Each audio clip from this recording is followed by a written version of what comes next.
The more you try to keep me down and keep my head above the water, you can never hold me down. The more you try to block me out, that's where I kick the wall down. You can never hold me back. The more you try to put me out, the more I'll be blazing, it's too hot.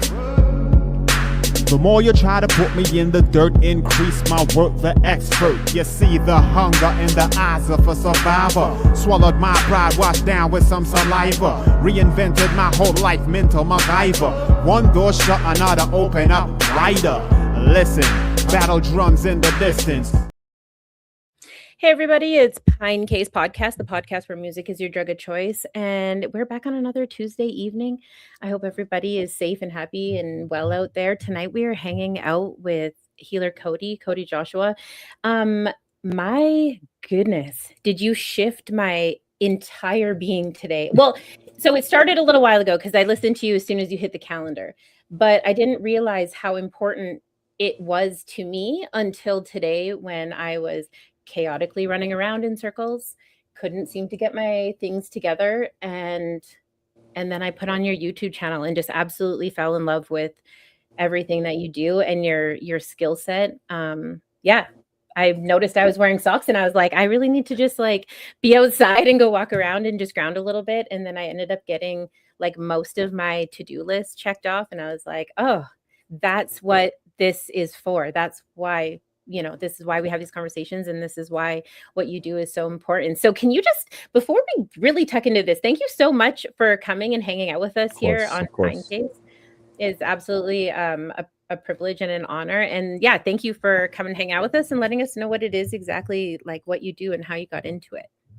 Absolutely. Yeah. So I used to work in, so it actually goes a little, I'm going to take it a bit far back. Okay. So sounds good. I did nothing with my life from 13 to about 26 years old. I was addicted to every drug that you can imagine. I was full-blown alcoholic and Xanax addict by 13. I was shooting heroin by 20.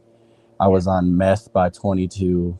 And I've been to about 40 different rehabilitation centers in my life. I've overdosed almost 9 times, been pronounced dead, in and out of hospital psych wards. Pretty much that was my life from 13 to 26 years old, and in and out of jails. And long story short, that caught up to me, and I was this close from going to prison, and it scared me sober. Completely scared me sober. And I remember the last time that I got arrested, the judge let me out, and I was about 25, and the judge let me out and told me that this is my last chance. If you don't do this time, then you're going. So through all that, I share that because I literally have done every type of therapy, and I've been to every type of meeting that's humanly possible for a person to try, and I still could not stay sober. Like, I just couldn't. Nothing helped more than the drugs helped. You're right. And so I got out. I remember I was in solitary confinement at 26 years old, crying and looking at myself in the mirror, and I said, I'm sorry, bro. I'm going to take care of you when I get out of here. And I got out. I went to treatment, completed it with flying colors, became the house manager. Then I became a behavioral health technician in a detox facility, and then I became the case manager for the entire facility. So that's important because I started to, now I'm seeing the inner workings of these treatment centers. I'm seeing where everything is going wrong. I'm seeing where nobody gives a fuck about anybody. Nobody cares about anything besides what type of insurance you got. Yeah. And so I was not that way. I cared about the hundreds of men that I case managed in the years that I was a case manager. I cared about these people, and I did everything that I could to help them the best possible way that I could. And so when the healing and the sound and the energy work comes into play, is my mom is very intuitive and just like and a very shamanic individual, and she has been for a very long time. Like when I was homeless on the street, she would put quartz crystal around my neck and she would give me bracelets, and I didn't know what was going on. My mom owns one of the most successful crystal shops in Northwest Indiana, and she has for a long time. And so when I was about, I think maybe like 6 months clean or something like that, I can't remember exactly when, but she told me she wanted to get Reiki certified with me, and she bought a class for us, and we went and did the Reiki class together. And man, when I did that, it like unlocked some shit for me. Like it unlocked some shit for me. Like I've always been a very highly sensitive individual. I feel everything. When somebody's sad, I have to make sure that I don't take that on. When somebody's angry, like I absorb things. So we went and did that, and my whole life just like shifted. My emotional state, everything. And then for Christmas in like 2021, I think it was, my mom, she came out here to Arizona to visit me, and we went to a different crystal shop here, and there was a little singing bowl that I found, like a little just Tibetan brass hammered singing bowl. And I remember putting it in my hand, and I just hit it, and it was like boom, and I remember it like going into my palm. It felt like it was going through my veins. Okay. Yeah. And my mom bought it for me, and I was like, dope, dude. I was living in treatment still. I was literally still like sober in treatment, and I got that. Okay.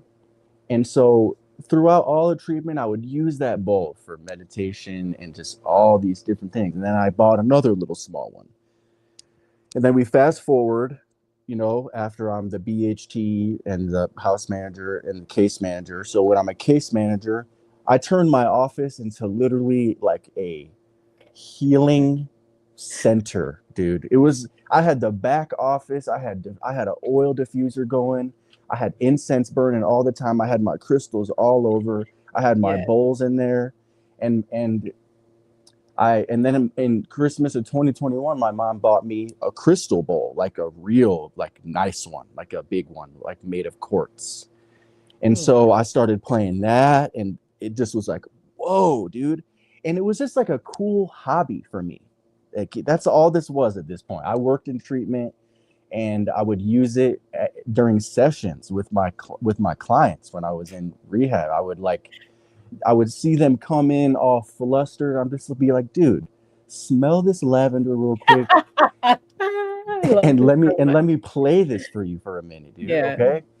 And then on my birthday, 8 months later, my mom bought me a full set, seven chakra set crystal bowl. So now I'm in there. Now I'm locked in, and I bring it to work every day. And then I start facilitating free. I did not get paid extra for this from the treatment center. I started facilitating free hour-long sound baths for all the clients. Like these guys would literally leave group to come knock on my door and be like, "Hey man, you think you could hit that bowl for me real quick, dude?" And I noticed this. I started to be like, there's something happening here with this right now. Like, this is before I really knew the science or even like what hertz meant or anything or the keys of things. I didn't know. I was just playing them intuitively. And so I was not certified yet. This is, I'm just doing it. I'm doing it at home. Every time I play, I get goosebumps when I'm playing these bowls. And then I start adding like other little things. Like my mom bought me a chime and just like other things that I could add. And so I mean, after a while, the therapists would start coming in there and be like, "Hey, you want to run group?" And so I started running group. I worked at that treatment center for a long time. They treated me like absolute shit. I tried to put my 2 weeks in, and then they fired me the next day. Of course that they was, did. Yeah. and then that was the time I said to myself, I'm literally never working for another human being in my life. I said that to myself, and I didn't know what I was going to do. I literally said that to my mom and my lady. I was like, I'm never working for another person. All the money that I make is going to be made through my own doing and my own energy, period. I don't know how it's going to happen, but it's going to happen. And so I started like working at a crystal shop for a little bit and like just kind of like floating by, to be real with you. I was not really like, I started selling mushrooms on the side, just like trying my best to just like do what I was, eat. Like there were Yeah, you days gotta eat, man. Yeah, you gotta keep the lights on. Like there is things to do. Yeah. like there were days I just ate ramen like every day. I would live off of like $20 a week. And a lot of things happened in that time. That was probably like a year of unemployment of just like doing what I do. And then, but I forgot, this is the important part. So 2 weeks after I left my job, my lady got pregnant with my second daughter. Oh wow. Okay.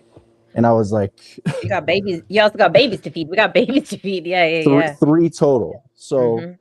so I was like, holy shit, what am I going to do? Yeah.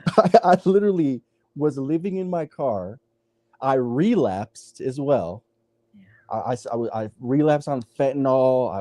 I was burnt. I was actually burnt. I got very depressed after I lost my job because I loved it so much, and I loved these guys. Like truly, when I came to work, I was like excited. I was the cool guy. I was the coolest employee in the whole place. Like I was like the reason why people were happy at that place. And I have like just a handful of men that would still say that today.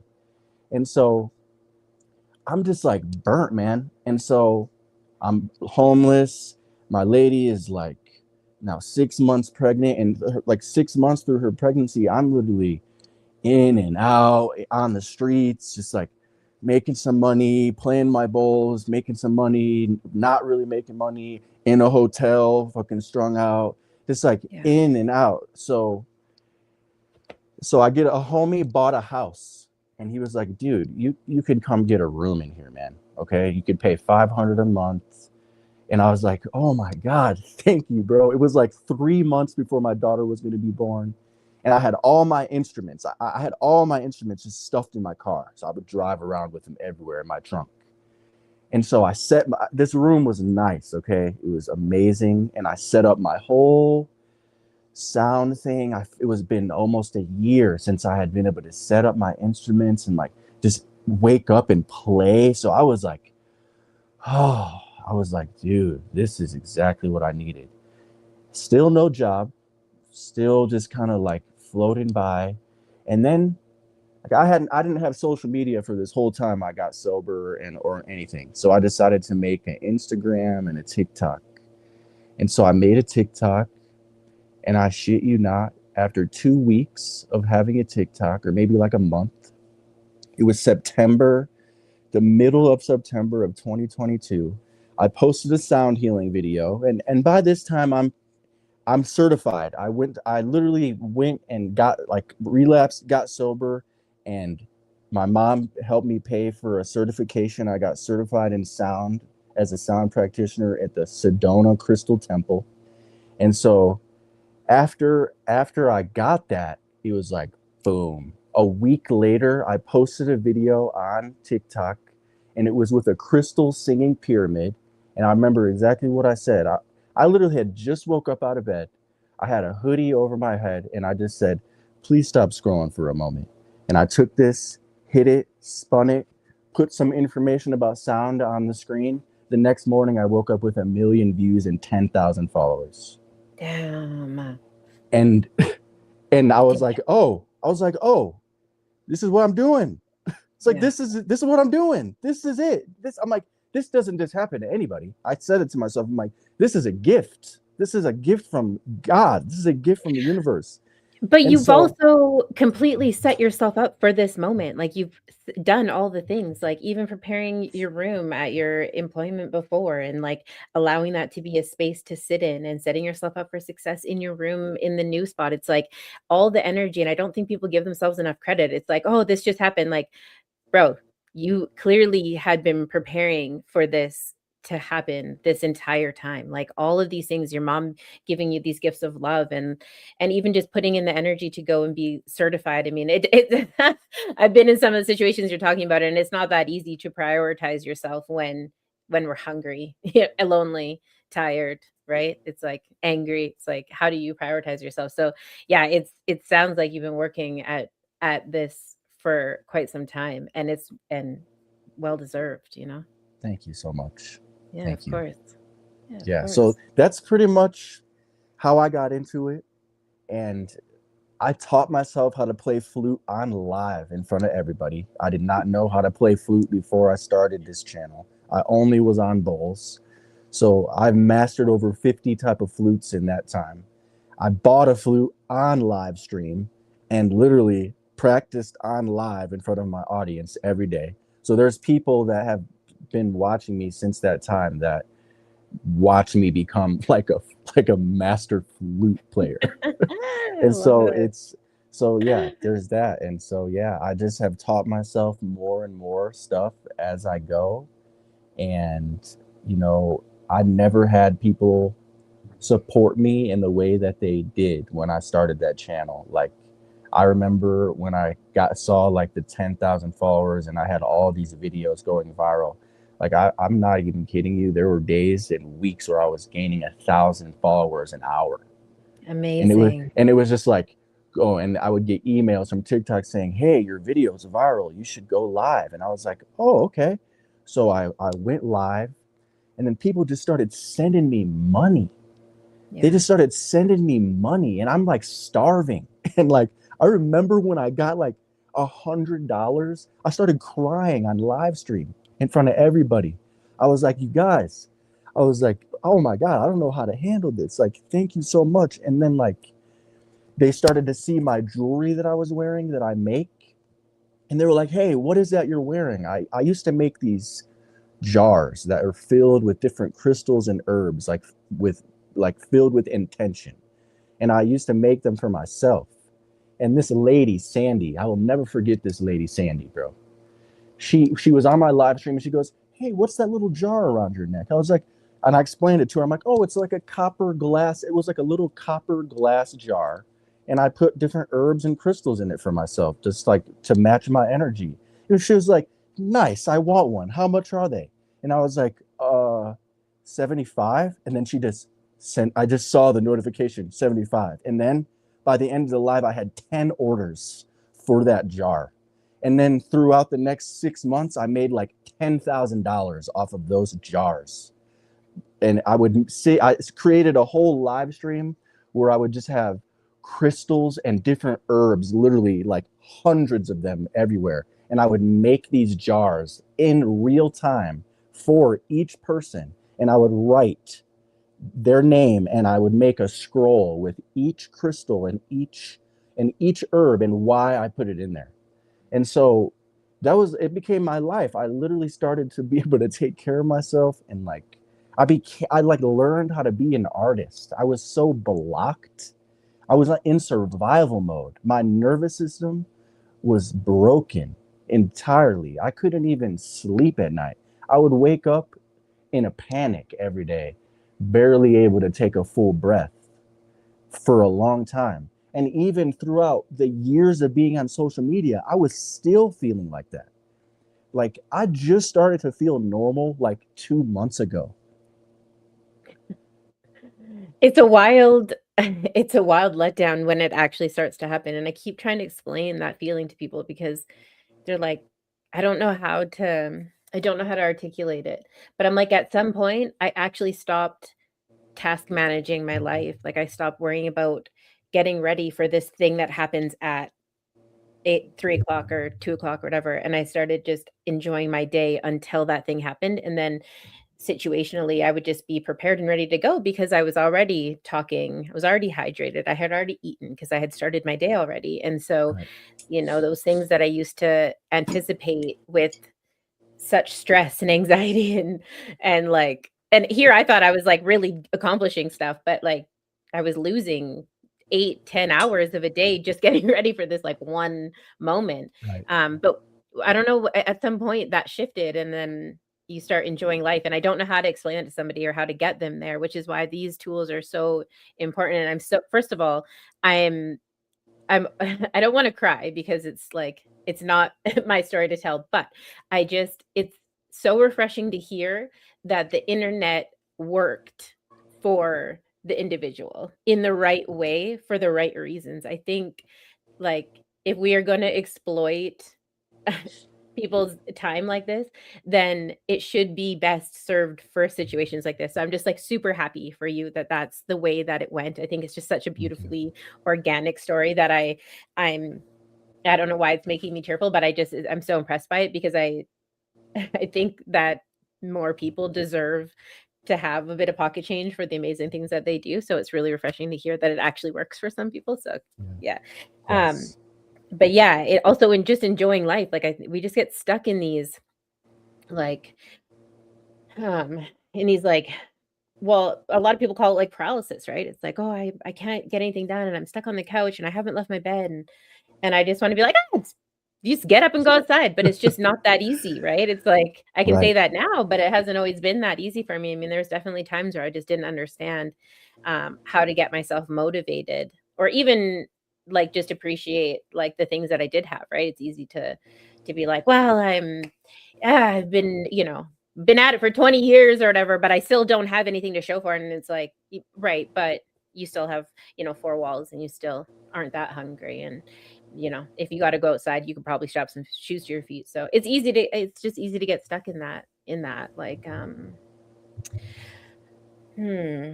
I don't even know what to call it anymore, because I feel like more of us are probably there than less of us.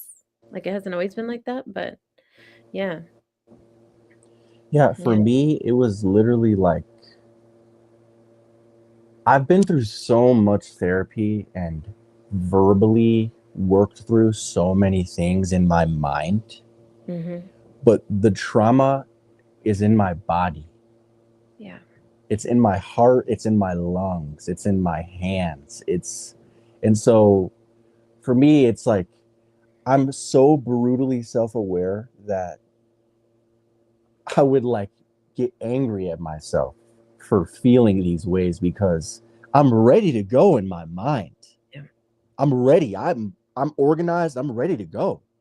But my body is crying for help. My heart is crying for help. And I didn't know what it needed, because one of the truest things I've ever heard and one of the best books I've ever read is the body keeps the score, man. Yeah. We could forget all sorts of stuff.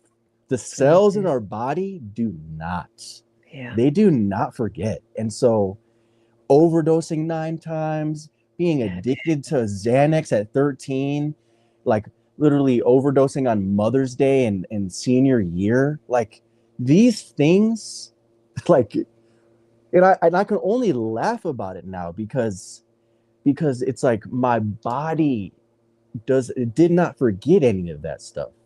Yeah. Like I'm like, why can't you breathe, man? I would be out in the store, I'd be like, dude, we're just looking for some cereal. Why can't you breathe, bro? What is going on right now? I get like calls and texts, and just like the phone is a very traumatizing device for me. Like I get like when I'm on do not disturb 23 and a half hours of the day, because like getting text, some of the most devastating things I've ever heard from other people have been through my cellular device. So I have a lot of trauma around the phone and emails and all that stuff, because I just like, it's like Russian roulette. It could be a good text, it could be the worst text I ever heard in my life. So it's like I've had to work through, even like I get texts sometimes and my stomach will drop, or the phone will vibrate in my pocket. I'm like, oh shit, but it's just my mom trying to say hi. It's just my lady asking me if I want something from the store. But like, that's the proof that the body keeps the score. That is proof for me. The phone is it's like genuine proof to me that you just don't forget certain things. And most people have not gone through the amount of therapy that I have gone through and have the self-awareness or realize that that's why they feel the way they feel. So they're just walking around life just thinking that they're broken and that that's just how they are. And they just are going through life in a constant state of survival and panic because they have no idea why they're even feeling certain ways about certain things, or why does, when my wife says that to me, why do I want to punch a wall? It's like, dude, because you didn't dig deep. You don't have the awareness of where it came from. Because to know the source of something is extremely valuable if you know what to do with it. Knowing the source of something is extremely valuable when you know what to do with it. And if you just, projection is the devil, man. If you don't know the source, you're going to project it on a bunch of things that it isn't their fault or that place's fault or that situation's fault. And then you're just going to create a life of, it's like the walls that we build to protect ourselves as children become a prison when we're an adult, bro. And they become a prison when we're an adult. So, and that's really what we're fighting against, is all these defense mechanisms that we built for ourselves as a child, starting at age like 5, 7, and we're dealing with a child in a adult avatar. Right. Yeah. Yeah. That part. I mean, my grandma, for the last month, she's like, have you called your mom? Did you check in with your mom yet? Have you called your mom? And it's it's because I'm supposed to pick her up from the airport in a couple of days. Like, such a cool, amazing. So I'm so excited. My kids are excited to see grandma, blah, blah, blah. But I'll tell you what, every time that Nana is like, have you talked to your mom? I'm like, why? What's happening? What happened? Where is she? What's going on? To the point where I was like, can you just relax? Like, it's cool. I know when I'm supposed to get her from the airport. It's going to be totally fine. It's not her problem though. She's just making sure everybody's lined up and ready to go. And like, to her, this is like a super positive thing. Her baby gets to go hang out with her baby, gets to hang out with her babies. Like, she's just happy. And I'm like, right. But it's like giving me full blown anxiety over here. Like, I can't handle. And it's like, it's amazing how unaware we are of those things, because honestly, like, it's something to be celebrated. The cell phone is something I think a lot of us have a really gross relationship with, actually. Like, I actually turned my trap line into a warm line. That's kind of how Pinecase started. We took a number that we used to trap from and turned it into a line where people can call in and say, I'm having a tough day, yada, yada, yada, so on and so forth. And we have beautifully trained professionals on the other end of it. If you guys are in the comments, it's 250-289-3948, 24 hours a day, 7 days a week. But that's because, like, we have this really terrible relationship with these things that actually give us all this entertainment and all this. We're supposed to run our whole lives off of it. But a lot of people don't realize, like, exactly what you're saying. Every time I've lost somebody, it's been delivered through this mechanism. Every time that, I've had to deal with like a probation officer or a lawyer or even just a change of address, all these things, they come through this space. And it's something, because I work in the mental health space and I deal with a lot of beautiful people all the time. Email is actually a really touchy subject for a lot of folks, and how they choose to communicate. And I think it's something that we should take into consideration a lot when dealing with people, with our people, right? It's like, what is your best means of communication? How would you like to further this? And not to be super sensitive, because I think tiptoeing around stuff all the time is not the answer.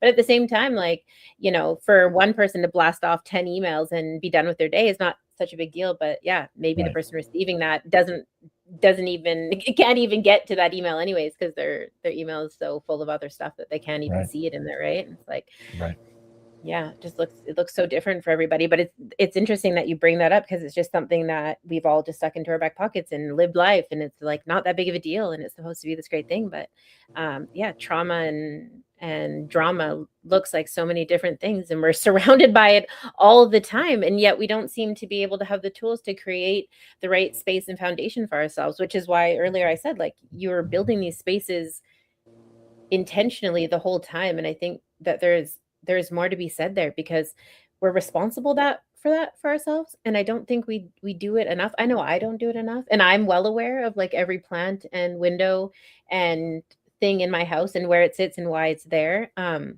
I go into people's houses quite a bit as a support worker, and I'm like, you know what, I don't even think you're aware of like that your house is not like ergonomical. Like, I don't think you're realizing that just stepping over this thing at the front door, or this big pile of shoes at the front door, is actually like jamming up your whole being. Like, you're like entering your house, like tripping and sideways and leaning against a wall. Like, I don't understand how you don't understand that that's like not healthy, you know? So yeah. Or this one too. It's like, my friends will be like, dude, I'm having a hard time sleeping. I'm like, bro, you literally have a device in your hand this close away from your face, and then you sleep next to it while it's charging. Yeah. It's like, and then you have a Wi-Fi router in the corner of your room. It's like, dude, but again, I can't even blame these people, because we're not taught this in school. Nobody taught me any of this. I found out all this information from just people, just different people. Like, they don't teach this. They don't suggest to not have it, like piles of things all over the place, and how that affects your mental health, and how honestly, I was just reading today, piles of clutter is a coping mechanism for ADHD. It's literally, you're dealing with a mental health individual when you walk into someone's house and there's piles of stuff everywhere. Their brain literally cannot handle figuring out where to put all these things, so they just make piles. And it's not necessarily dirty. It's just all their stuff. It's unfolded clothes. It's all the wires and chargers. It's this, it's that. And so that's a coping mechanism. It isn't very helpful, but it is the coping mechanism. And so it's habit energy. We get caught in the habit energy. If you've done that your whole life and nobody ever gave you the tools and the skills or guidance to change it, it becomes part of your whole entire being. Yeah.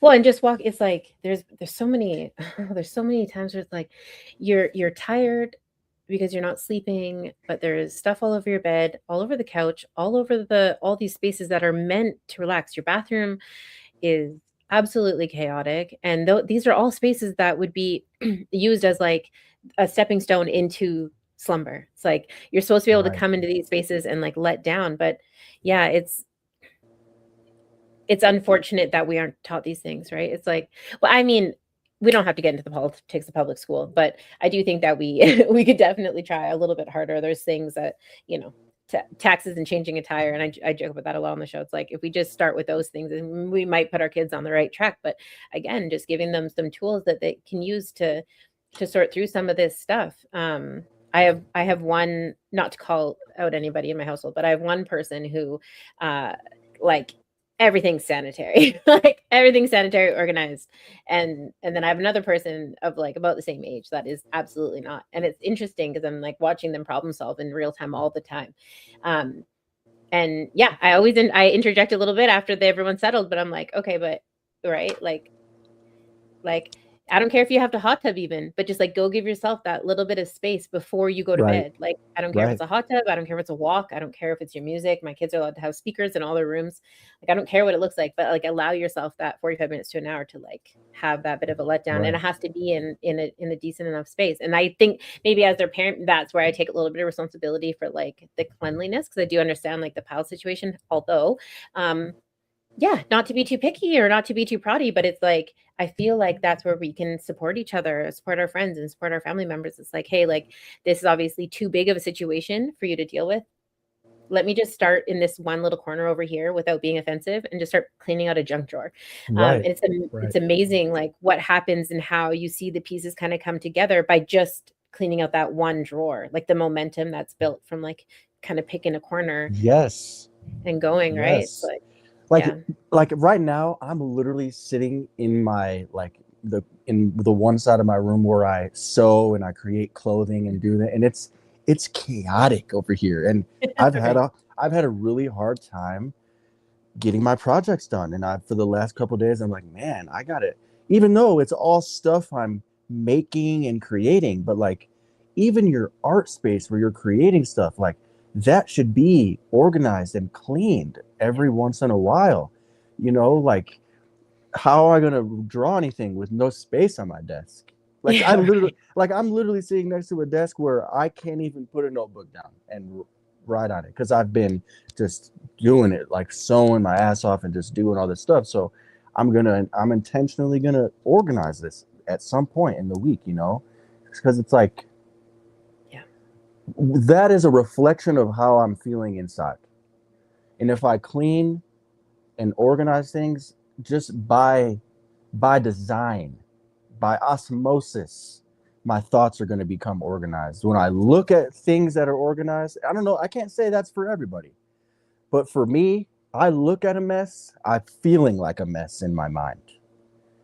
I'm seeing clutter, my thoughts are cluttered.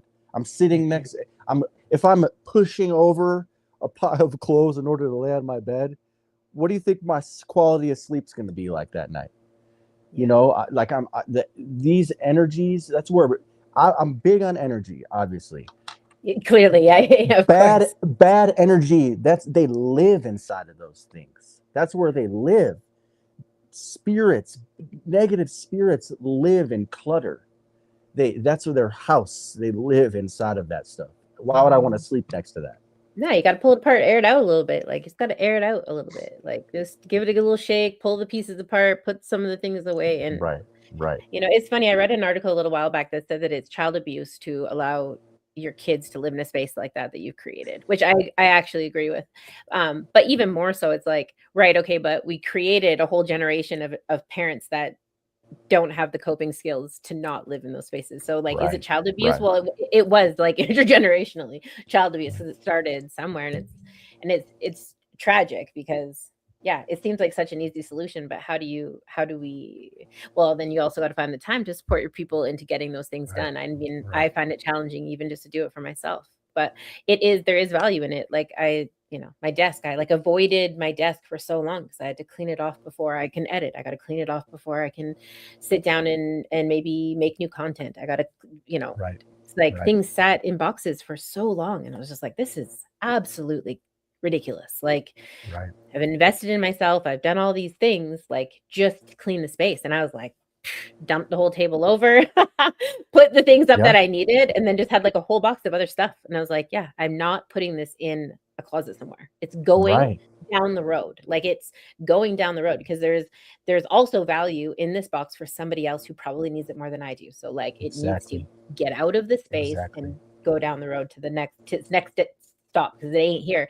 And then sure enough, like, it's, then all of a sudden it's like, oh, I got all this extra time because I'm not anticipating the chaos as I come down to the studio. I don't anticipate what it feels like or what it looks like, or it's like I don't have to anticipate the 2 hours of cleaning before I can get tucked into that space. And I think as artists, it's like, it's great to have all these mediums out and available to you, but just like you're saying, like, you need to take care of yourself first before you can do that for the world. I wish that was actually talked about in the recovery community more. I find it so fascinating that you just kind of grabbed it by the balls and was like, you know what, I'm just gonna play these samples, or I'm just gonna do these things. I'm just gonna, hand over these crystals to these people that absolutely need it. I think, I think that's so cool, but it needs to be talked about more because these things obviously go hand in hand in this like not clean slate, but that feeling that comes with a space that's been blessed and cleansed and full of plants and the smells and the incense and stuff like that. It's like we need that to be part of the conversation more so that all these artists that are locked in recovery and so sober houses, because that's where most of them thrive. That's where most of them live and survive. It's like okay, you need to have this shower in this room really quickly, and on your way out, grab your pencil, your paintbrush, your sewing machine, and your guitar. Pick one and go. And Right, I right. honestly think that we would have a better fight on the war Yeah. on drugs or the war on fentanyl or whatever you want to call it. Like just allow people to cleanse spiritually and then grab a medium and then Right. try and see if you can't get Right. in a couple of days after that. Like, yeah. The power that lies in vibration, and when I say vibration, I mean music, I mean just any sound. You can literally, I've hit a pot with a spoon once, and I was like, ooh, that's nice. Sound and smell are the two modalities that we have available as humans that work on your nervous system immediately. You don't have to take it for 30 days to make sure it works. You don't have to take it at the same time every day. Those chills that you get when you listen to music, that's literally your nervous system resetting, my friend. I can smell certain things and it'll take me back to memories of childhood. Yeah. Like, so when in my sessions, I focus on smell and sound. And you cover your eyes. You don't need to look at anything. Our eyes constantly deceive us. We are never actually looking at things for what they are. We're looking at something, taking it, putting it through our filter of trauma, making a judgment about it, and then that's what we see. Unless you're intentionally not doing that, everybody is doing that at every given moment. Looking at something, categorizing it, judging it, and then they decide how they want to feel about it. Like a tree is a tree until you look at it and then you make an assumption about it, you know? Yeah, right. Sound and smell, you can't do that. You cannot do that. A smell is a smell. Sound is sound. Lyrics are lyrics, and they stay that way. And we can interpret them. Obviously, not everybody connects to the same lyrics the same way as the other person. Which is also amazing, though, you know? But like, here's another example. It's like dementia and Alzheimer's patients, the one thing they don't forget is the music they listen to in their lifetime. Yeah. Tell me that's not some God at work, please. They never forget the music they listen to. That's the one thing dementia patients and Alzheimer's patients never forget. There's videos on YouTube that you can watch it, and this to be the most angry, most devastating case of Alzheimer's. They put headphones on this old lady. She starts smiling and singing the lyrics. Yep. That actually, it's funny. That's what got me interested in this field to begin with. Like before I really understood what frequencies did what and why, or why they would even matter. I watched, it was some documentary, and they were bringing, you could see almost like the spirit return to the body. I'm not a religious person, mind you. I haven't picked one yet. I don't know enough to like really pick one. And I've done a ton of research, enough to probably get on with it by now. But the point of what I'm saying was like, you could see the person's soul and spirit come back into their body, into and their mind. And their eyes light up and everything. It's the most beautiful thing to see, truly. Yeah, absolutely. Absolutely. And working in the schizophrenic space, like that's another place where I think that it absolutely needs to be more of. I've had conversations with the same human beings every day for months, like clockwork, like absolute clockwork. And then one day out of nowhere, they just pulled out a guitar and started playing. And I was like, what? And it was like, they were funny and articulate and interesting. And not to say that they weren't the whole time, but their behavior was extremely predictable up until that point. Like so predictable. And you know, in those spaces, they're often medicated and stable, which is a positive. But it wasn't until they picked up a guitar that I was like, oh my goodness, right. You have a whole life outside of these walls. you had a whole how many years of creating a personality. And I didn't see that until they played this instrument. And so I just, it should be in every hospital, and it should be in every daycare. Music needs to be exercised more all the time. But you know what? In around the world, they do utilize it a lot more than us. Like North America, I don't know what, well, again, we don't need to get in politics of it, but it's like we don't utilize these things that have been talked about in Eastern medicine always. You know what I mean? And in the islands always. Like if you go to the Caribbean, like they're like, what do you mean? What do you mean a space without music? Like that just doesn't exist. Right. And you look at their healthcare and their income assistance and all these things that they don't actually have, and their numbers just look vastly different. They don't have the same addict culture as we do in North America. Not in the same space. It's just not looked at the same. So yeah, I agree. Like bump the music everywhere and give the kids some tools, man. Right. Yeah. I mean, there's a reason why every church, every single religion has their own mantras, has their own songs. That's why most churches open with music and end with music. I mean, this is not just, this is by design. It's truly by design. I mean, like I got like a part of my certification as a sound healer was my teacher. We sat and we repeated the same mantra together for 1 hour straight on the ground. And and that's where I literally unlocked my DNA, and I learned, and I got very into like Hindu mantras, like Ganesh mantras and Shiva mantras and that whole world. But they have that. There's Christian hymns. There's like even the worst religions, because there's some pretty bad ones that I do not agree with. They still got songs, man. They still play music. They have a church band. They have the church choir. They have all these things, and so, and it's overlooked. There is a power behind a group of people singing the same song, and just connecting to the sounds, not judging each other, just loving each other and enjoying the vibration. Like when I'm in a session and I have 30 people laying on the ground, breathing together, listening to my music, I cry every time. I cry every single time, because there's nothing that can disturb that peace. Nothing at all. Somebody could like accidentally knock their water bottle over, and it's still, the vibration still takes over. Nobody even notices that. Nobody even notices anything outside of the container that's been created. Like I do go to church. My lady is a very, very devout Christian, and I go to church, and I love that. I love that church.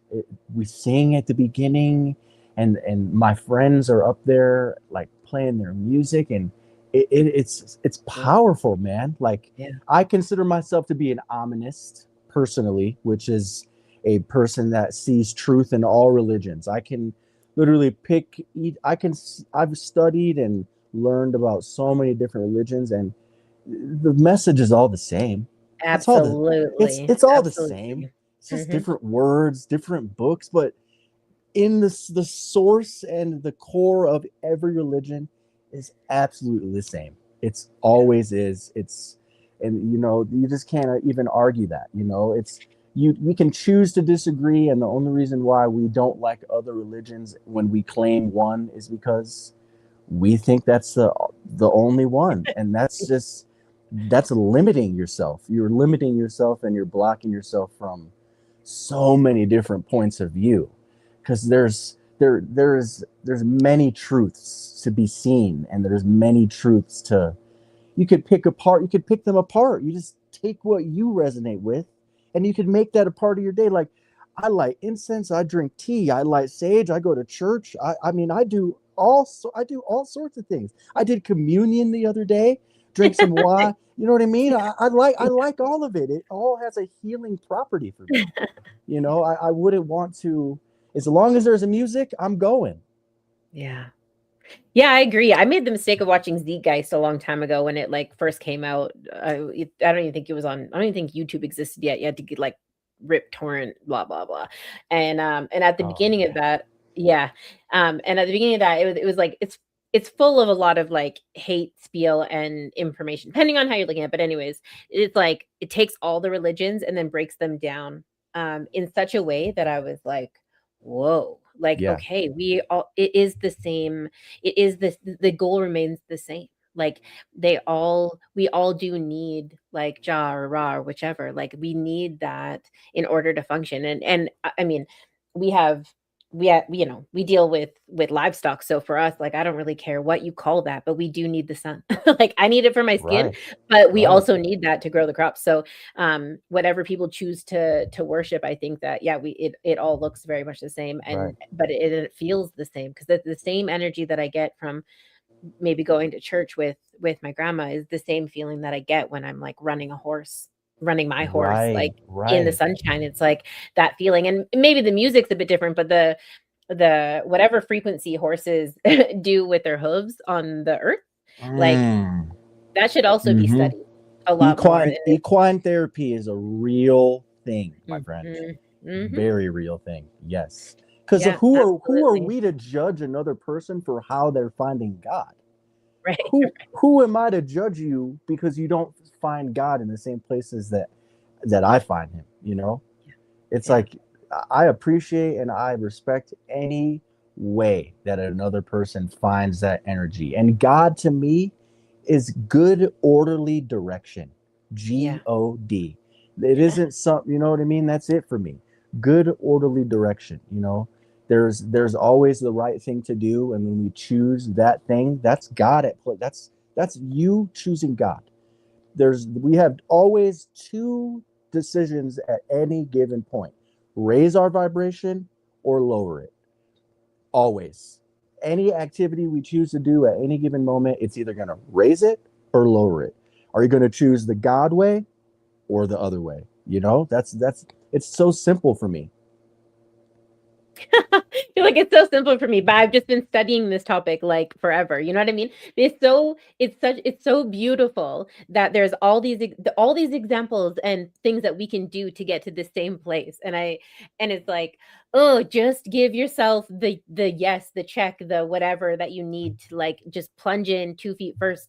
I wish that everybody had the confidence, and maybe the internet is good for this because it validated what you were doing. It was like the internet jumped on board and they're like, sure, we'll give you 10,000 or whatever, a couple $100. Like that validated what you were experiencing. And I wish that for more people, because I think like there's so many amazing things. So I went from being like I went to school to be a support worker, or I was like, I'm going to be a counselor. I don't really know what this is going to look like, but I'm going to be, I'm going to be a support worker, and then I'm going to be this, and then I'm going to be that. And then I was like, well, now I want to be a clinician. And so what does this look like? But I'm also taking my equine practitioner course in the evening and all of this stuff. But it's exactly all the same thing. It's just a different medium. It's like, I wish people would give themselves more permission to just do the fucking thing. Like, just do the Right. thing, dude. Right. Like, do the thing, because it is actually what you think it is. That feeling that you're getting back is the thing. That's what you're supposed to be doing. And like I said earlier, like, why don't we value art as the thing more often? Like, give the money to the local artists, give the money to the person trying to operate the yoga studio, give the person, like, just give them your pocket change. Like, can we Right. do that and try and fight this battle just a little bit, please? Because yeah, it's wild that so many of us, and me included, up until not that long ago, that I was so sure that like AA was the only way. That's what we were taught. That's what we were taught. And that was even before I made a bunch of poor choices and had to start counting days. Like I listened to the Serenity Prayer most of my life because of my some of my parents' choices. And so it's like that was the only way forward, right? I mean, that's what everyone kept saying. And then it's like, but it actually isn't. Like, it's okay to just like kick off your shoes and sit at the park and play some music and feel like that has the same amount of worth as doing all these like intentional lists or steps or whatever. It's like there is so much love in that, and in those sounds, and having people kind of pull up on you and sit with you, right? It's like, I don't know. I carried a pack of smokes with me long after I quit smoking, just to like have those conversations with strangers, because that's how I was staying like on track with shit. I was like, oh, I just need to go and have like a good bullshit. Like, I don't want to hear the traditional testimonial where somebody tells me their war stories over and over and over again. No disrespect, do your thing. If No, that's how not at you all. do it, Not at like, all. yes, absolutely, get You know? yours and count your days. Right. But it's not what worked for me. And all the things that you're talking about, it's like why obviously they're working because you're doing it and it's working for you, but I wish that that was absolutely the standard, or at least was given as an option more often to people that are in crisis. It's like all you have to do is give yourself permission to be okay with whatever happens next. Doesn't have to look great, but it will feel really good. Just give yourself that permission. I think, yeah. Sorry for the rant, but I'm just like, man, why can't we all just like love each other for whatever it is that we're doing? Because like that's got to be somewhat towards the answer. Like you're saying, you're sitting in church watching your people do their things and everybody coming together, and it's like it doesn't even matter what that religion is. It's like that's the space where everybody chooses to come and like be who they are for a little moment. We have this like time that's set for everybody to meet up. So like take that to the streets, or take that to the back patio, or take that to the pub or whatever, and like, you know, just enjoy life. Because it's like to be in a certain group, or like AA is, I've been traumatized by AA in my life. I've been to 40 treatment centers. They used to, you know, they use AA when you get in trouble. The courts make you go. You got to get meeting slip signed. That was never the intention for AA, my friend, ever. That should have never been a thing ever. So for me, it's like an acrylic paint artist isn't over here saying, "Oh, fuck you watercolor artists." Right? Yeah. It's like, you know, because that's pretty much what it is at the end of the day. It's like, absolutely. In AA, I literally have been to meetings where I was kicked out because I identified as an addict and not an alcoholic. Kicked out of the meeting for that. Yeah. And then I think to myself, man, what if that would have been somebody's first meeting? They would have never went back to AA ever again. Ever again. I was kicked out for not identifying as an addict because I refused to call myself that, because much like the mantras that you talk about, it's like, I don't want to say that over and over and over again. I don't and say let that be meetings. my truth. I don't say that in meetings. I say, I'm Cody and I'm in recovery. That's what I say. And people will be like, alcoholic, and I'm like, dude, don't interrupt my share. I am my name is Cody and I'm in long-term recovery. To continuously say every single day, hey, I'm Cody, I'm an alcoholic, I'm an addict, that it may work for you, buddy, but that I'm not drinking today. I'm not in active addiction today.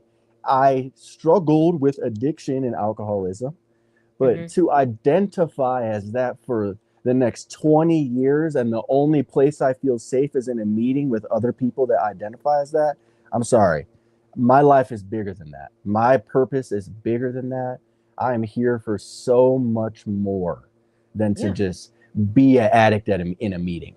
Can you imagine the plan is just to avoid this one thing or two things or whatever, and like that be the plan? Like, what the hell happens when I run into this thing or whatever? Like, your life is so much more bigger than this meeting. And it's like, if you don't set yourself up for success in all the ways, it's like, dude, you actually think that just avoiding that thing is going to happen? The first thing that happened to me when I stopped doing, like, I mean, add anything into that spot, freaking like downside pants, whatever, like call it whatever, shirts, windows, whatever, put it, like enter thing there. It's like the first thing that happened as soon as I had enough time to like venture to Walmart. It's like I literally ran into like 18 people.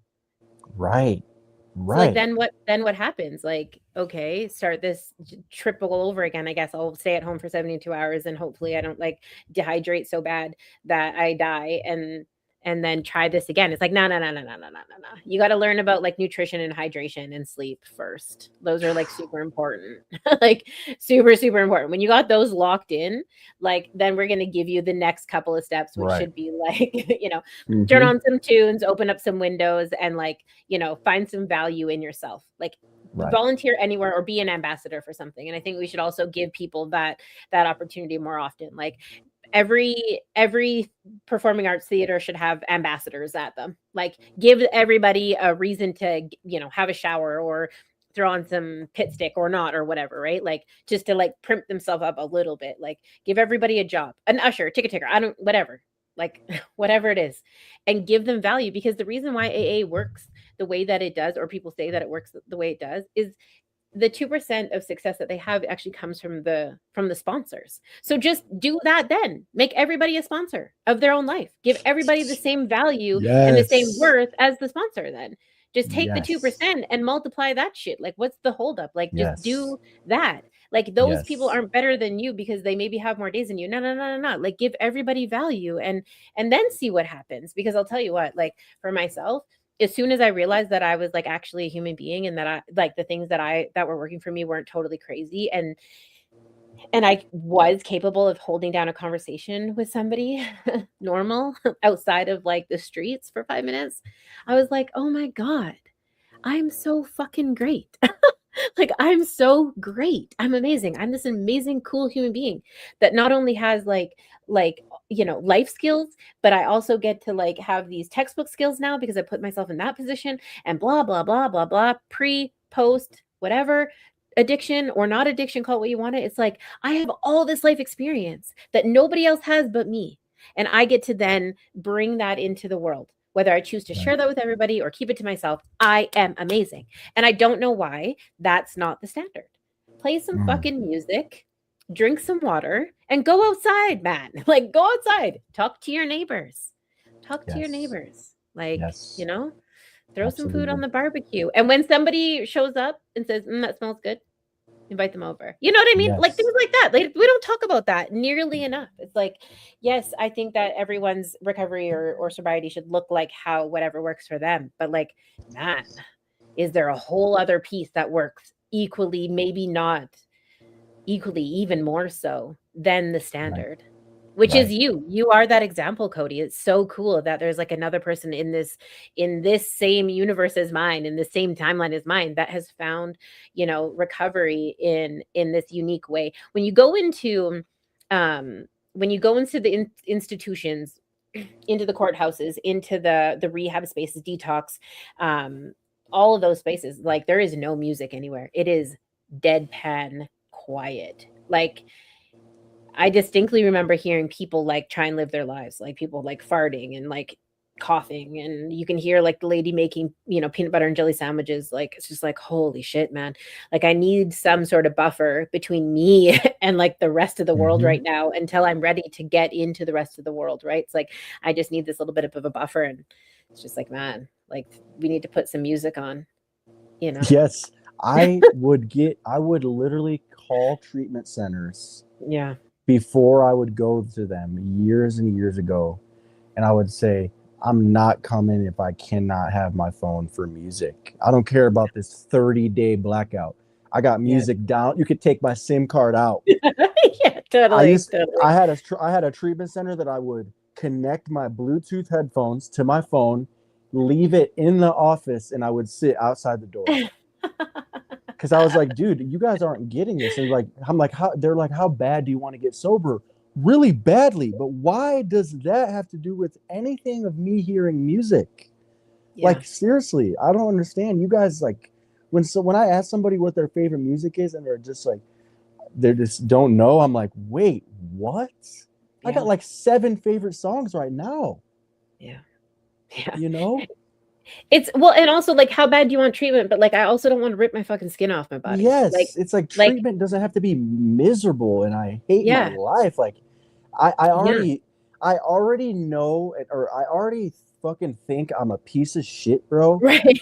Yeah, I do not need to like constantly be in an environment where I'm just reminded of how wrong I am, how fucked up I am, and how I don't deserve this and all that. It's like, I've been to a lot of shame-based treatment centers where they would just tell you to shut the fuck up, you don't know nothing and all that. And it's like, that really didn't do anything good for me. Like, I'm here because I think I'm the worst person in the world. I hate myself. I literally do not know how to love myself. Anybody that sticks a needle in their arm and uses the same needle for 30 days in a row and gives himself abscesses on both arms, dude, believe me, I've told myself all the worst things that a human can possibly tell themselves. Yeah, I sure. need love. I need love, bro. Tough love. Maybe it works for some people. I don't think it personally does. No, tough love is like, I think it makes the person giving it feel better. It's like, well, and listen, when I'm about to say this, like, if you have somebody in your life who is struggling and you are setting healthy boundaries because you need to protect yourself, your house, your kids, whatever, absolutely. I hear you loud and clear. However, if you actually think that like exiling your loved one into oblivion is going to work, it's not. It's not. Right. It's absolutely not. Like I remember the day that I decided to like love my mom unconditionally regardless of whatever was happening. I was like, I don't give a shit. Like I don't give a shit. And I went and stayed with her in the treatment center. She did like a 21-day program at like a transition house. This is like, you know, going back to like the 90s, I guess. And I remember like, I'm like, I am unapologetically just going to love my mom, because if she dies tomorrow, then I'm going to be pissed off I was mad at her. And if she doesn't, you know, and like, I don't know, maybe she made poor choices after that, but I would say that we've had more good days than bad days. And looking back, I'm like, oh my gosh, we've had some really great times. Like I'm picking her up on Thursday, like to go and get her. She's still around. And it's like, I would have wasted all of that time being tough on her. Like, again, set boundaries, set healthy boundaries. But like, I'm not gonna excuse everybody out of my life because society says that I'm supposed to do that, because it doesn't work. It doesn't work. Why would you strip somebody's kids away from them? And, you know, like, no shade to MCFD or whatever, family, children, whatever. It's like, how can you honestly think that like stripping somebody's kids away from them and setting up all these loopholes and then giving them all these expectations to succeed to is going to get them to the goal? Like they couldn't function in the first place. It's the same with probation. It's like, okay, that's cool, and I hear you. I hear what you guys are trying to accomplish with people. It's a way to kind of like refine the situation, and hopefully people will become successful. But if they weren't able to manage a regular people schedule or a regular people job or whatever in the first place, then why do we think that the things that are attached to parole and probation are actually going to work? They're not. Right. It's like, exactly. Dude, we're doing this backwards. And then we're wondering why, like, well, you know, our kids don't have any examples because everybody's in jail or everyone's on the street or everyone, well, it's like, yeah, because we're not right with the sense of like family and community anymore. Right.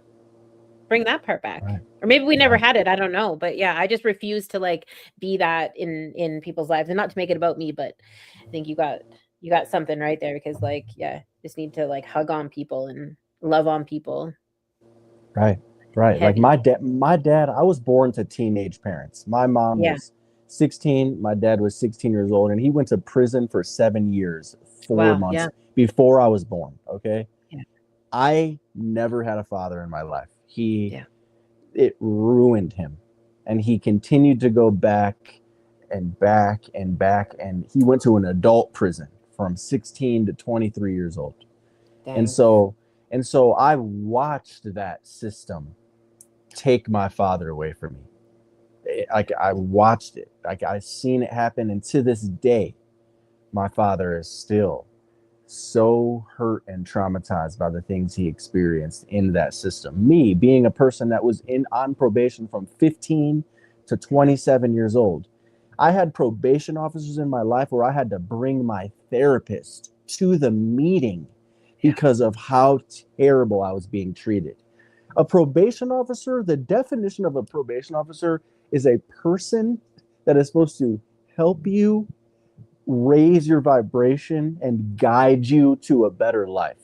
Not somebody that's supposed to be a blockade or a barrier to you and your freedom, because that's pretty much what probation officers have become. They got the key to take you back, and that's what they treat you like. And I can't say every single probation officer, but most of them are on a power trip, and they just want to control people, and they're looking for reasons to put you in jail instead of giving you reasons not to go back.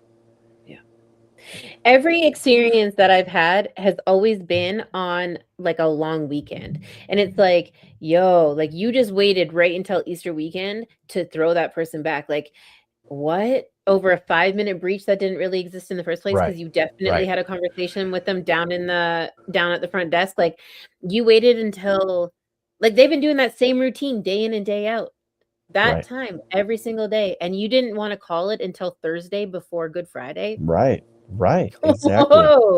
Whoa. Exactly. Okay. And you're just gonna sit on that paperwork until Tuesday because you can, and just strip somebody away from like their Easter dinner that they've been working towards for how long? Like, whoa. Okay. Because I'm 13 hours past letting you know that I changed addresses. How about be grateful and congratulate me on getting a new home? I'm going to jail because I didn't tell you that my new address. Sorry, I forgot. I'm sober still. I've had people go to jail for that, for getting a new home for their family. That's a violation. Like what? Yeah, absolutely. This one was overemployment actually, and it was like, it was like, man, we're all celebrating, congrats, got all the paperwork signed off, like, okay, cool, let them know that we're like on our way. You're still going to be there on time, but it's going to be like right at the time, so like just let everybody know. Everybody knows. Okay, cool, right? Walk in like, dude, this dude is gainfully employed now, super exciting. He like, starts his first day with us tomorrow, thank you so much. Boom, boom, boom, turn around. Nope. Go back. You'll have your 30-day evaluation in 30 days. Catch you later. See you later. Wow. What is happening right now? Yeah. And what's wild is it's like, here we are again, like doing these situations, and it is a big racket. As much as people don't want to talk about it, like it is a big racket. That's how that's how everybody's bills get paid, and that's how the case files stay stacked, and that's how the jails stay full. And we hear about all these conspiracy theories and all the stuff that's happening in the music industry and this industry and that industry, but the reality is, even on like a really small scale, it's like this is absolutely what's happening. And then when you see the lawyers shaking hands afterwards and like hanging out and going playing golf together and stuff like that, like these people aren't against each other. These people all see each other every Tuesday morning at 8 a.m., And so, I think it's like, how do we, I guess once we figure out how to like take responsibility for ourselves and not necessarily play the system, but just create a new system, is when you start seeing successes. I mean, clearly you were able to pull that off. I appreciate you being like so candid, and I can't imagine some of the things that you've gone through to get there, but it's like, you figured it at some point. You were able to like pull those things together and make them work for you without actually having to comply to like all the big rules, which is amazing to be able to say that you did that. I'm sure that it wasn't that easy, of course, to like navigate all that stuff, but like, man, you got there and you figured it out, and now you're here giving back to not just the community, but like society as a whole. Like I said in the beginning of this, like, I was actually confused about what I was supposed to do next with my day. Like I had a laundry list of things. How am I going to get this done? How am I going to do this? Blah, blah, blah.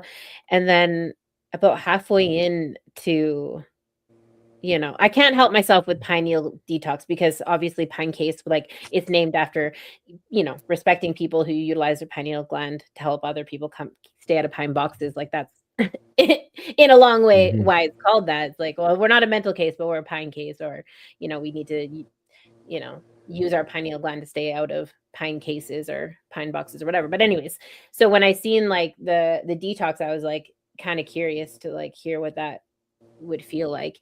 But anyways, socks off, all of a sudden my windows are open and things are happening. So it's just like, it's really cool that you've been able to like do all these like nitty gritty, thick real life things, but then also found a way to like contribute back in such a massive way. How in the heck did it? Why this instrument specifically? Why a flute?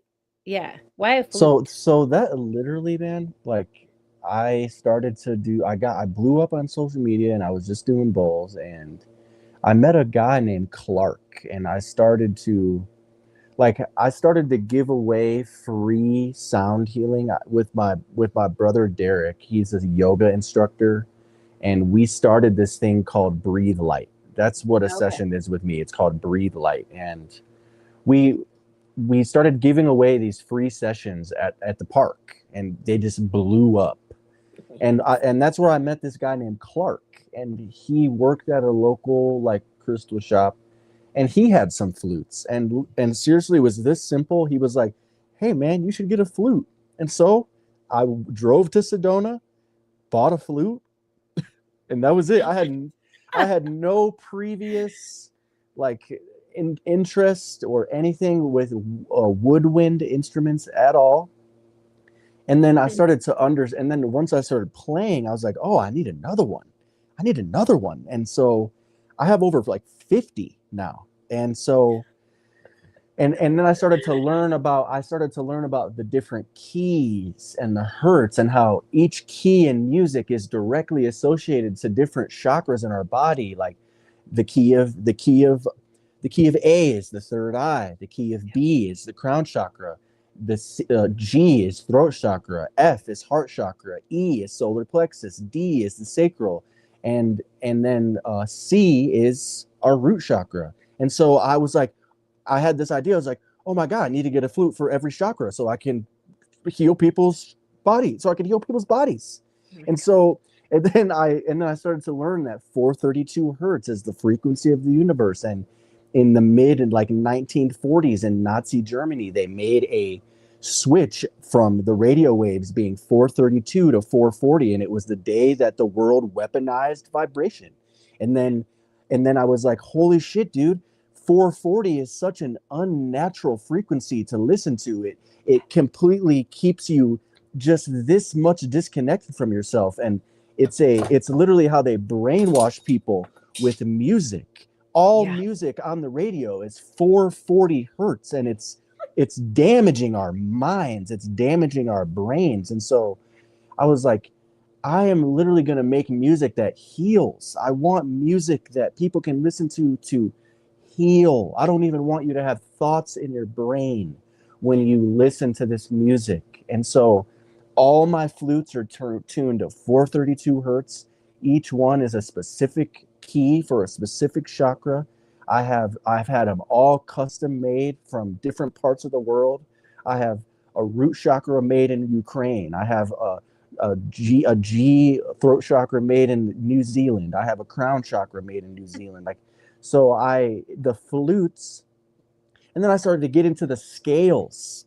I was like, holy shit, there's the Native American scale, but there's also Eastern scales. And then I started playing with the Hijaz scales and Arabian scales. I'm known for playing in the Hijaz scale. I love Egyptian scale. So I have lots of flutes in the Egyptian scale. And then I learned about the Aeolian scale, which is the scale that's used to help people release sadness and sorrow. And so I have a Aeolian heart chakra flute. I had that one made. And like, I shit you not, 99% of the time I play this flute in a session, everybody cries. Right. So I'm like, it's undeniable. So I just started to understand, and like all the different flute makers, they all have a different way they make flutes. So each flute that I get, it's a brand new instrument, even though it's still a piece of wood with holes. The craftsmanship is always so different. The key is different. You can get a high C flute. You can get a low C flute, a bass flute. You can get, I mean, the amount of things you can do with the flute is, I think it's more expansive than any other instrument. Because for one, there is a flute in every culture and country of the world. Irish, Scottish, they got the bagpipes, they got Peruvian flutes, they got Mexican flutes, Australia has the didgeridoo, which is, a flute. That's a huge flute in my opinion. There's literally a flute. They have Ukrainian. There is a flute that is connected to every single culture. They have the ney flute in Egypt. They have ocarinas. I could literally keep going. They have the fujara in Slovakia, the shepherd's flute, that's an overtone. It never ends, dude. They have the pan flute in Peru. It's like over. It never ends. I'm still learning about the amount of flutes that are available to play and get in the world. It's the most expansive and most customizable instrument available to us. I knew when Andre, like Outcast, the song Humble Mumble is like, it actually gave me the balls to like say some shit in art class, like grade 8, grade 9.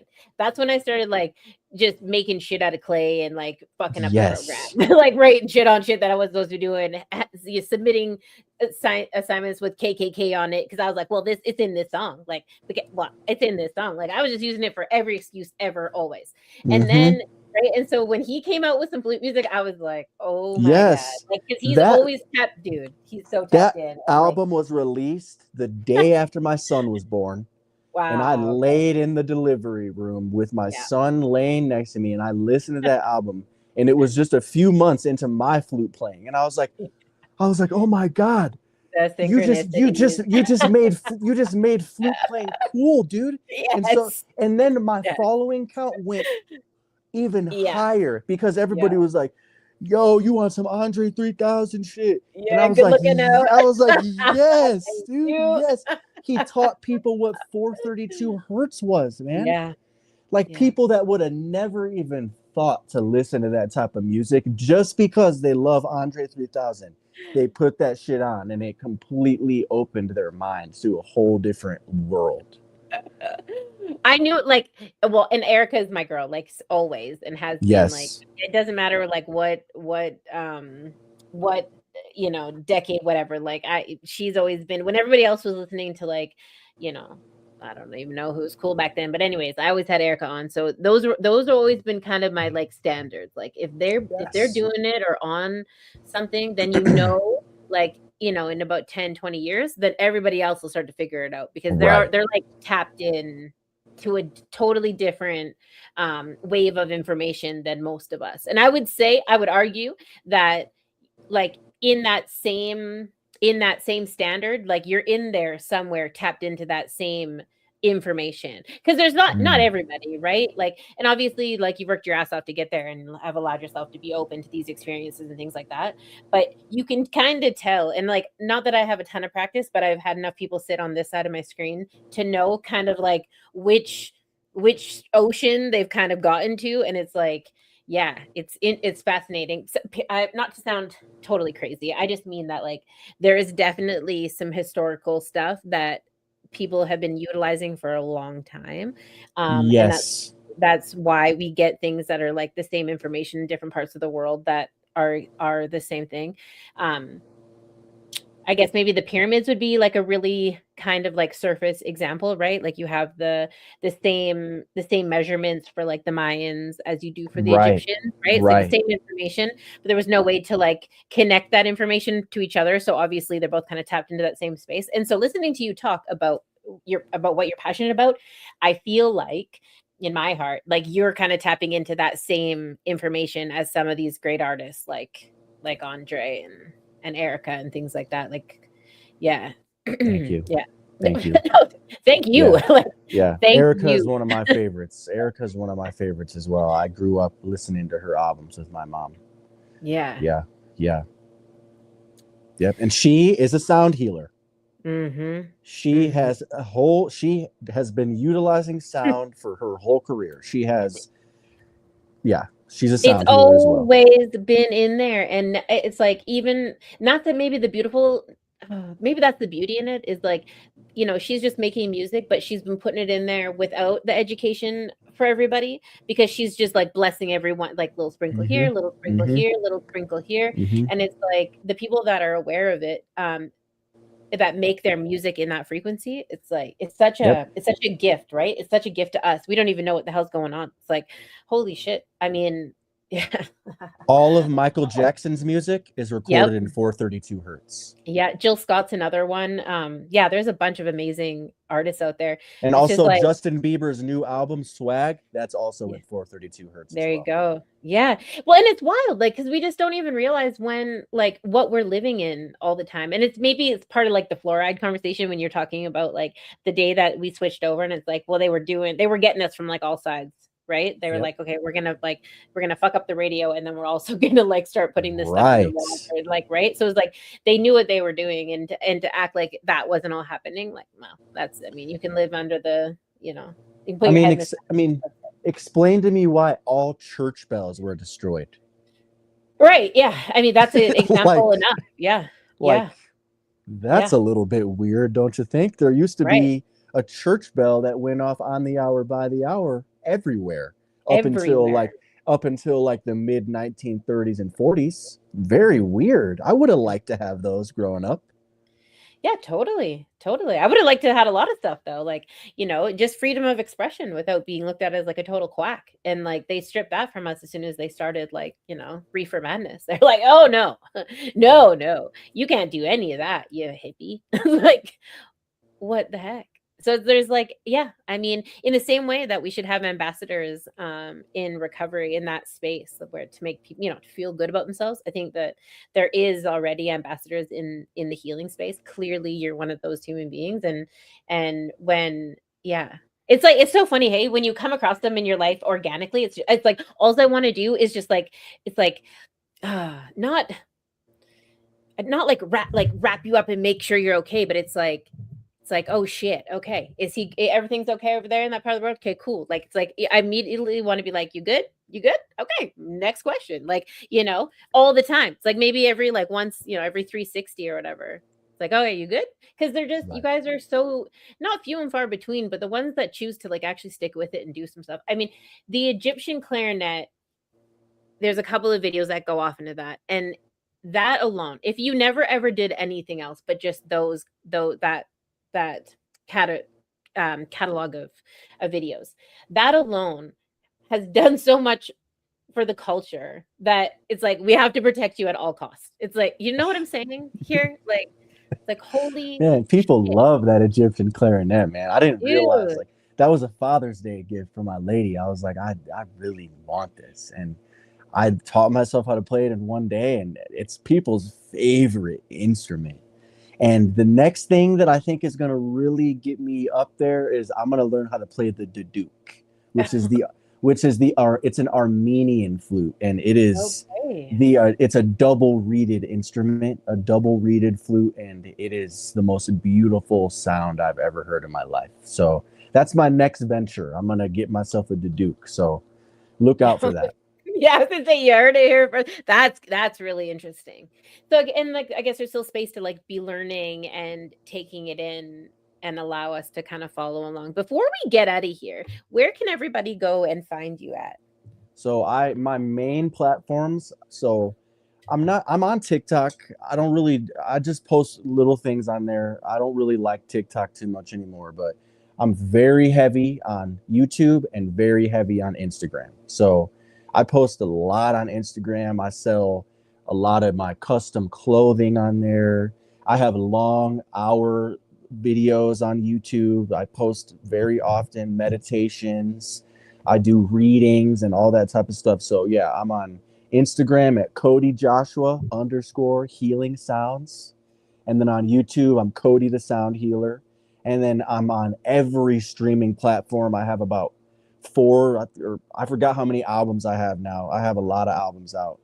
And I don't only just do like sound healing meditation music. I also do sound healing infused hip hop beats. So I have a producer that he takes my chants and my flutes and he remixes them into like lo-fi hip hop. So I have lots of those albums out, and so Cody Joshua on all streaming platforms, and my picture is me as a baby.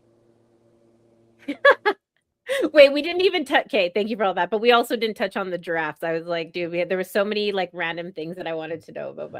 Yeah, so the giraffe, that's my spirit animal, obviously, and So the giraffe is the first animal as a toddler, as a kid, that I ever had a connection with. Me and my mom, growing up with a teenage mother, we moved around a lot growing up. Like I went to like 8 different elementary schools by the time I was in 4th grade. And so she had these two wooden giraffe statues that went with us everywhere. And I always used to see them. It was a big one and a small one. It was like me and my mom. Like I saw these giraffes. It was like me and my mom. And then a few years ago, before I started to do like a lot of sound healing, I had a very psychedelic mushroom experience in the forest with my friend. And I was standing on a rock, just like looking up, and he looked at me. He's like, "Dude, you're like a giraffe, man. It's like a giraffe, dude." And I was like, "Oh shit." And then a little while after that, I started working with this shaman. Her name was Donna, and I met with her 2 times a week to do soul retrieval work and just like past life regression stuff. I worked with her for like a year, twice a week, and she would always tap into my energy, and she's like, "Cody, you literally have a giraffe spirit guide. It's literally following you everywhere you go. It's everywhere." And so I was just like I get chills thinking about that fool. And so I just and then when I started my social media, I'm like, I'm going to be the dude that when you think about a giraffe, it's me. You're thinking of me. And so I fucking got and collected all of the giraffe stuff that I possibly could. The reason why I'm wearing a giraffe shirt on this podcast, because dude, the giraffe to me is reaching for the highest vibrations humanly possible, being a leader of stability, and being able to completely destroy things if they wanted to, but being so gentle because they choose to be. So that's the giraffe. So that's the giraffe for me. Like I have giraffe flutes. I have giraffes carved on my flutes. I have like custom full giraffe pattern flutes. Like the giraffe is everything to me. Truly everything to me.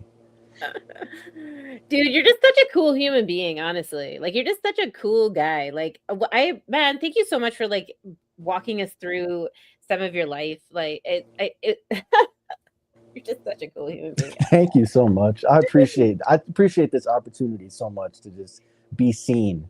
Yeah. Thank you for seeing me. It feels really nice to be seen and to be heard. It's just 2 things that a lot of people don't really get in their life, and I love and appreciate it on a cellular level, truly.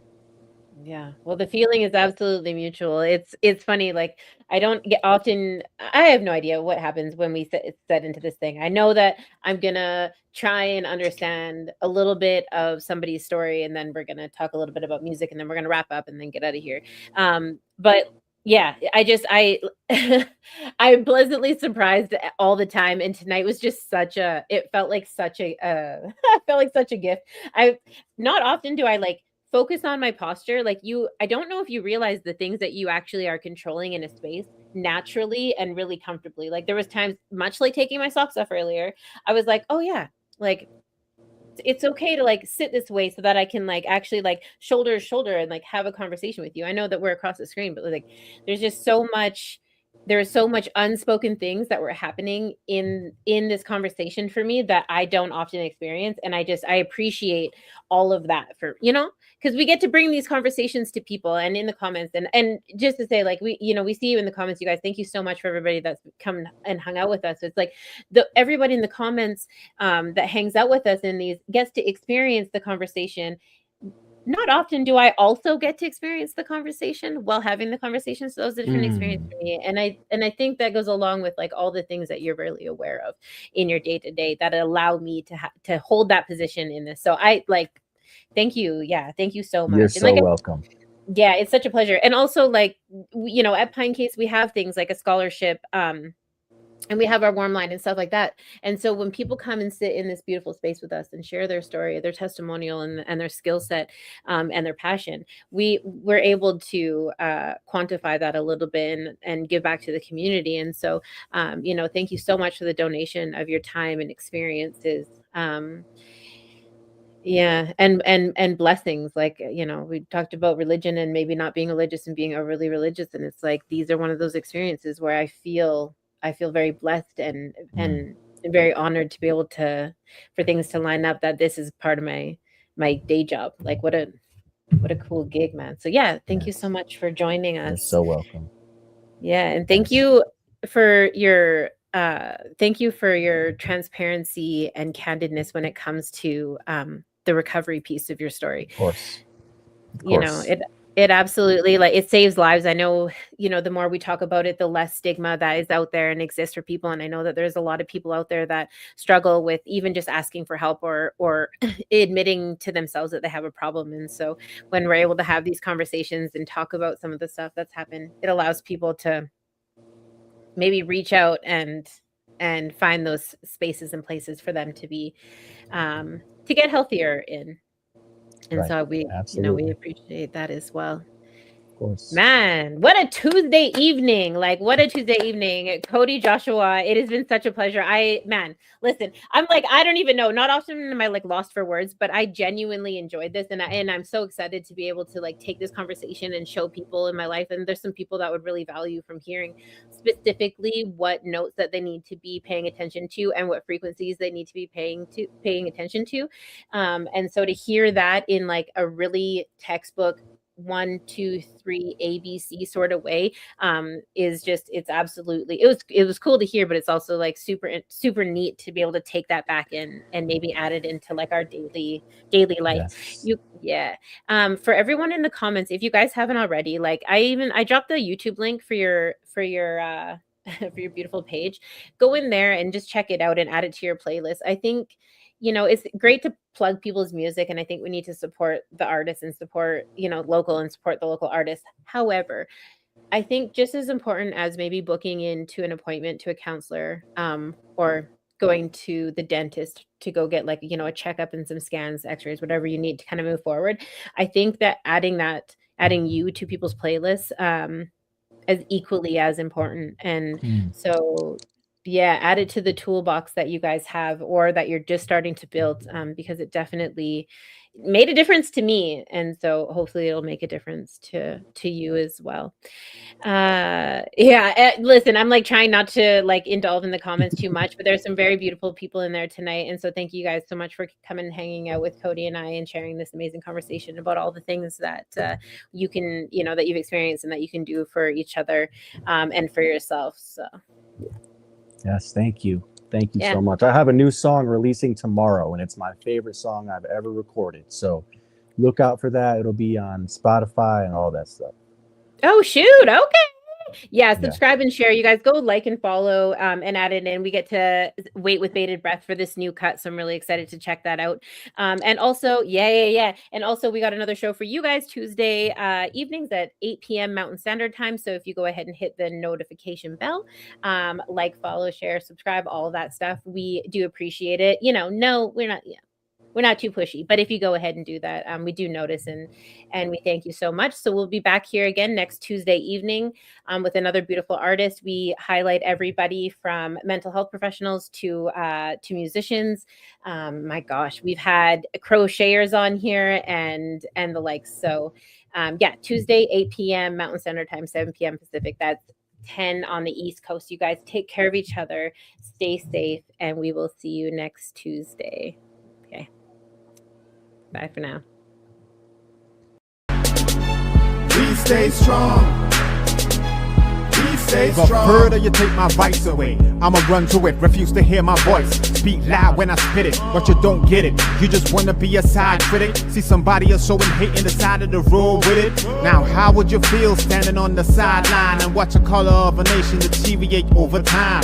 The flag real high, but compassion 6 feet below. Now you're searching for that justice that the side of the never showed. Deny my place, I'm back with a trace. Keep up the pace, tight lace, game face. get back in the race. Whatever they did could never be undone. Every dark night ends with the rising of the sun. Squandered every wealth that's built from the mud. Squandered every wealth that's built from the blood. Squandered every wealth that's built in chains. Stolen from the ancestors running through my veins. With the strength of 1,000 lion and the strength of 1,000 giant, please stay strong. Please stay strong. With the strength of 1,000 elephant and the strength of 1,000 tiger, we stay strong. We stay strong. We stay strong. I can